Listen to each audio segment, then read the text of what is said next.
being happy. That's all I did. I hate you. Holy shit, Danny. Hello, everybody, and welcome to Thursday nights, where you know what that means. Impact Wrestling was on, and of course that means they delivered an excellent product. My name is James Gisanti. This is the Mark It Down podcast. Specifically, we're in the Gym Pack Zone, where we cover all things Impact Wrestling and soon to be TNA Wrestling. So please help me workshop a new name for what this segment will be once we switch over to TNA. This was a great show tonight, guys. Great show. I know I've been a little bit off on reviewing Impact for the last few weeks. They did a lot of their foreign tapings. They were overseas for a while for their UK invasion. It was a little bit hard to keep up with the product and to review it for you guys. But tonight was sort of a return to normal, and we're heading towards the TNA revival that is coming in January. Sorry, my voice cracked there. But as we're getting closer and closer to the TNA revival, that doesn't mean Impact isn't delivering an excellent product right now. Tonight, from beginning to end, there was great wrestling, great development for stories, and only one dud. But even that one dud, I'm interested to see where it goes from here. But let's get started. The night started out with some knockouts action, as commentary made it very clear to keep pointing out, besties Deonna Purrazzo and Tasha Steelz going at it in one-on-one action. There are a lot of rumors about Deonna Purrazzo's future as it pertains to Impact, to TNA. Her contract is coming up soon, and there's a lot of speculation she will be a free agent and where she'll go from here. Personally, I don't want to see Deonna go anywhere. While I think she'd be an asset to whatever company she goes to, I think she is the crown jewel of the Knockouts division. So despite losing to Trinity and thus not being able to get another title shot as long as Trinity is champion, I don't want to see her go anywhere else. But matches like this against Tasha tonight, where, again, this was a fun match. It was very clear, at least to me, that these two women had a lot of fun as they were wrestling each other. But if Deonna is on the way out, it does sort of feel like she's trying to get in as many matches as possible, especially with people she does care about. As, spoiler, she did put Tasha over. As the match kept going, it was very clear these two women were on an even keel, same energy, same level, and they really couldn't best one another. Lots of counters, lots of action, lots of twerking. It was fun. You go, ladies. I love Chad. I would love to have Chad in the Gym Pack Zone. I'd love to have you in the Gym Pack Zone. Danny, please join me sometime. Producer boy, Eric, I would love to have you in the Gym Pack Zone sometime. But I digress. This match had a lot of fun back and forth action, culminating with a slap. Well, if I give the ending before I really get into the match, I feel like it's a spoiler. You know, it's like I'm telling a story here. I get it, Danny, and I appreciate you joining me even in the comment section. But as the match was drawing to a close, we saw an eye poke as Deonna had Tasha in her submission. Tasha uses the eye poke to get out of the submission, and Deonna takes umbrage with that. Shocking. I can't imagine why. After a slap to the face, both figurative and I guess literal right after, from Tasha to Deonna, she follows it up with a vicious cutter that doesn't put Deonna down, but a second cutter does, and we get the 1, 2, 3. Tom Hannafin really made it seem like maybe this friendship isn't as strong. Maybe they aren't going to be friends after this match. I don't really know where a feud with these two go, especially because we already had the singles match now. But I am interested to see that Deonna is taking these L's. She lost to Jordynne Grace. She lost to Trinity. She lost now to Tasha Steelz. So very interested to see about the future of Deonna Purrazzo, because if she sticks around in Impact and TNA, they're going to need a rebuilder. But if she's on the way out, I do understand her putting as many of these women over. It's a good way of doing business. And yes, Danny, I completely agree with you. Deonna, above all, crown jewel of this division is the Virtuosa. Um, moving on, we had a backstage segment.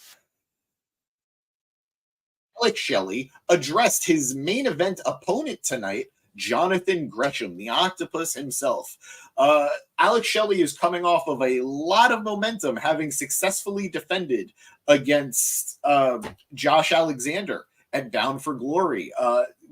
I think it goes without saying, Shelley isn't a transitional champion anymore. No matter what happens, he could drop the title tonight. He could drop the title in a couple of weeks. He's proven he is a worthy Impact champion.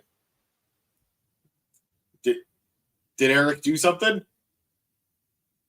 I am confused. But regardless, it was a nice little backstage segment. He says, "Let the best man win," and we'll get to it, but it was good, guys. It was really good. We then go to a clip of the ABC beating the Rascals for the tag team title belts at Bound for Glory, and that goes to a backstage promo as they're talking in the locker room. The ABC. Look, I will take Ace Austin and Chris Bay any way I can get them, whether it's a backstage segment or in a match. These guys kill it no matter what they're doing. They are, they're looking forward to what comes next, and they're interrupted by Santino Marella, who's in himself kind of quickly followed by Sheldon Jean and Kenny King. Kenny King wants Tommy Dreamer. He wants the Digital Media Championship, but Santino makes it clear that he's busy tonight with Crazy Steve. All this leads into what will be a tag team match for next week as the ABC take on Kenny King and Sheldon Jean. Interesting matchup. They are always finding exciting ways to keep Kenny King involved in the heart of whatever Impact is doing. Whether or not you're a fan of that, I understand. He can be everywhere, but he delivers every time he wrestles. And great question. Is this happening? Let him know. Eric, please let Danny know. Moving on, we had our second match of the night, as we were just talking about him. Tommy Dreamer, the Digital Media Champion, defends against the Feaster Fired briefcase holder, Crazy Steve. This was a match, guys. I always feel bad because I like Tommy so much. In 2023, going to be 2024, Tommy should not be in very competitive matches. He should not be defending championships and retaining. Granted, he retained via DQ because Crazy Steve picked up the win. This was a nothing match, but the finish saw Steve bringing in his fancy, handy-dandy fork. And as he was getting ready to stab Tommy Dreamer with the fork, Tommy grabs the fork and in turn stabs Steve. And granted, having literally been stabbed in the back by this man in the past, I understand why he's keeping it, why he needed that measure of revenge. Glad the Gym Pack Zone has turned into Danny's social life. Hey, you know what? The Gym Pack Zone is a safe space. The Gym Pack Zone is a place for community. So if this is what it takes to get the juices pumping, everybody flowing, let it be. Let it rain. But thank you for being here, Rev. Always a pleasure to have you in the Gym Pack Zone. Please, next time, I hope I get you on camera. But regardless, as Steve is bleeding rather profusely from the head, Tommy Dreamer stands not victorious, but still Digital Media Champion. I guess this is going to continue. I really thought, Steve was going to get it, but I'm sure Steve will get it in the rematch, and I'm sure it will be a hardcore match of some type, some name, some whatever. Moving backstage, the hardest working woman in Impact Wrestling, Gia Miller, interviewing the challenger for tonight's main event, Jonathan Gresham. He vowed to win the match and bring honor to the title by any means necessary. For a guy who left Ring of Honor so unceremoniously, he certainly has no problem bringing up honor a lot. How does one counter a fork? A spoon? There's actually a really funny bit about that on Everybody Loves Raymond. I'm not going to tell you the episode, but go watch it. All I'm saying is Frank and Marie, they get creative. Do I want to come? I don't know if that was for me or for Rev, so I won't respond until I know who this is for.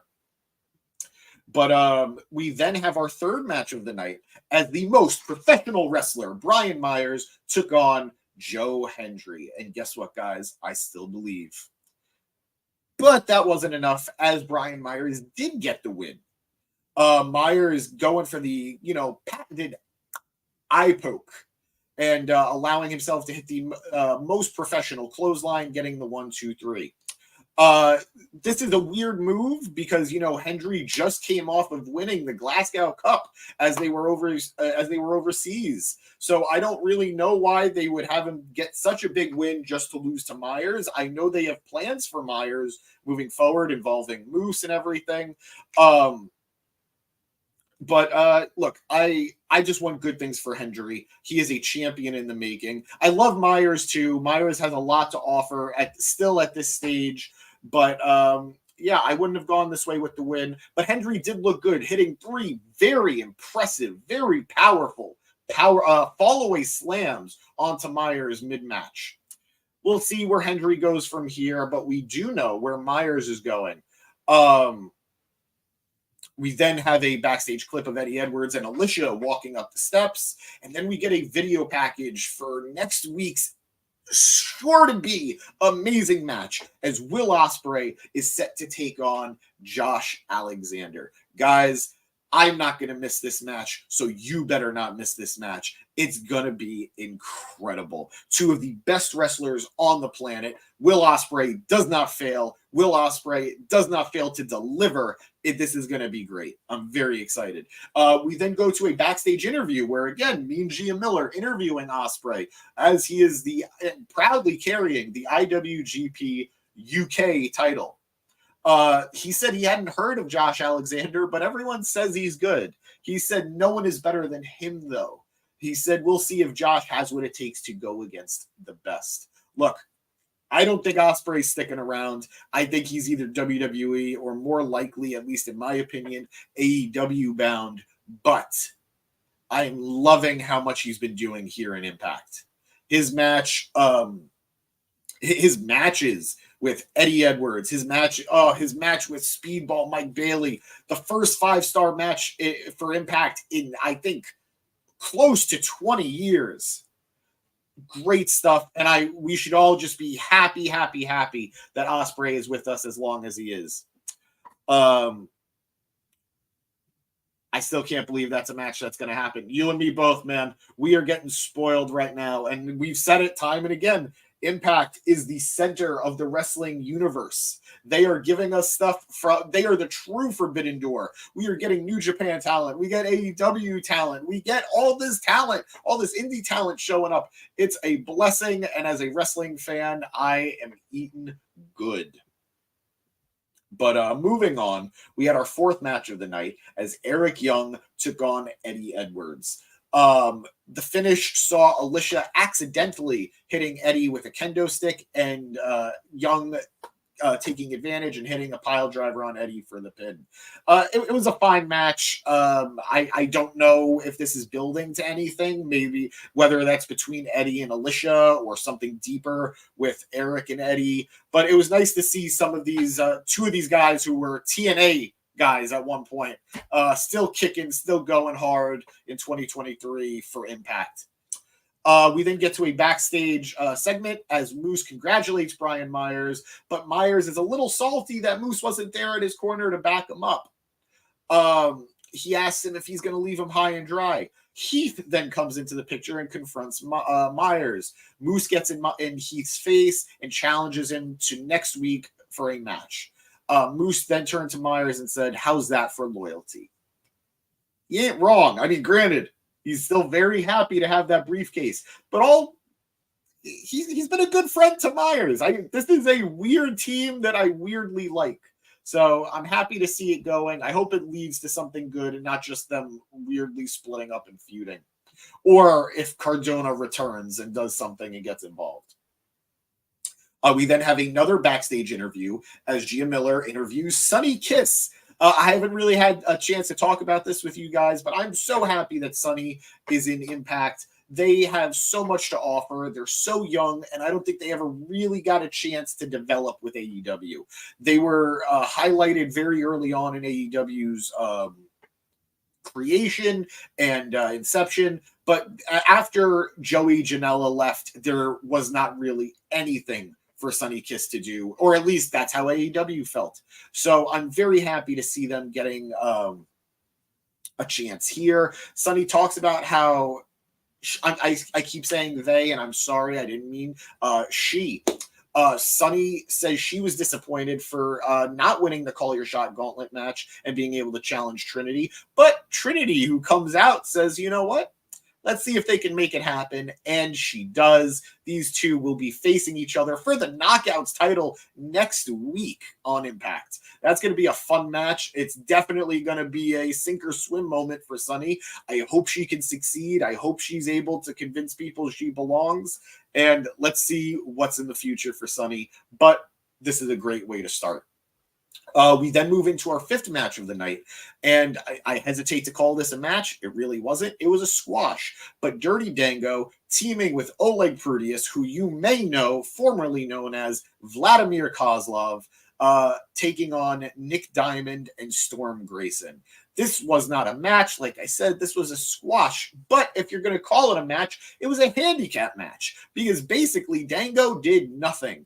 Oleg destroyed these two guys, and then Dango finally comes in, hits a finish, and then pins him with his foot on the guy's chest. 1, 2, 3.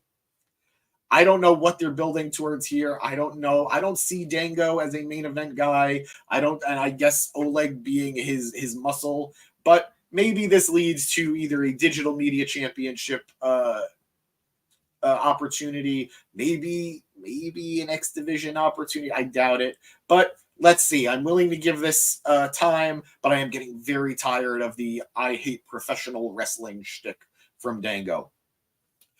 We then go backstage for another promo. Yeah, me too, man. Super thrilled. Sonny's back on TV. She looks happy. She looks ready to go, and I hope she's able to deliver. But moving backstage, we have a promo from Jordynne Grace. She's holding up her Call Your Shot Gauntlet trophy. That trophy that's allowing her a title shot against the Knockouts champion in the future. I believe that'll be at Hard to Kill. But let's see who the champion will be. Maybe it's Sonny. But maybe it is. As she's cutting this promo, Bully Ray walks in and offers a handshake. This prompts a confused and frustrated Kylan King to barge in and ask Bully, what's going on? She said Jordynne was lucky and that Kylan herself should have won. Bully tells her to back up, take it down a notch. And Kylan asks Bully, what's the thing you told me on my first day? Never back down. And Bully said, yeah, you're right, unless I'm the one telling you to back down. This brings out I want to say angry, but at this point, Steve Maclin is just Steve Maclin. He's always angry. He calls in and calls Bully soft again. Bully says, well, was I soft when I pushed you off the top rope during the Monsters Ball match? Maclin said he's still there, calling him soft. Bully says that's because he let him do it. Maclin walks away and King asks Bully what's going on. Jordynne doesn't really know how to handle the situation, and we fade to the next backstage promo. Lots of backstage promos in a row here, as the Rascals are backstage and frustrated that they lost the tag team titles at Bound for Glory. This prompts them to introduce the third member of their team, Hotfire Myron Reed, and he said that he'll be teaming with them and smoke them if you got him. Myron Reed is a big grab. I know a lot of people are excited that he's joining Impact. Anything to keep this team fresh, especially now that they have lost the tag titles, and whether it's a different combination of these guys or solo action for one of these guys, either way, very interested to see how the Rascals move forward from here. We then get a rundown for next week's matches, which are all very exciting. And finally, we are here at the main event. as Impact World Champion Alex Shelley defends against Jonathan Gresham. Guys, I always hesitate to overhype anything. I don't want to be that guy. I don't want to get I don't want to be the boy who cried wolf, but it's so hard when Impact keeps delivering the way it does. This match was fantastic. Back and forth, genuinely moments where I did not know who was going to win. I didn't know how it was going to go down. All I knew was it was going to be hard hitting. I knew there was going to be a lot of technical offense, and I knew there was going to be a lot of rolling around. And I was right. Every box got checked. Great matchup between these two guys as Jonathan Gresham continues to use his underhanded tactics, eye pokes, going for the joints, going for the weak areas. But it's okay. This was a great match as Alex Shelley persevered in his defense against Jonathan Gresham as the men were literally rolling around what felt like minutes, countering pins, countering submissions, countering strikes. Finally, Shelley is able to hit the shell shock on Gresham and get that 1-2-3. I don't know where Gresham goes from here. He has been whining and complaining on Impact TV for what feels like months now. So much for honor. Absolutely. Gresham, a lot of respect for him as a performer, but the character is definitely a hypocrite. But these guys absolutely killed it in this main event. Shelley getting another successful defense in against another great talent.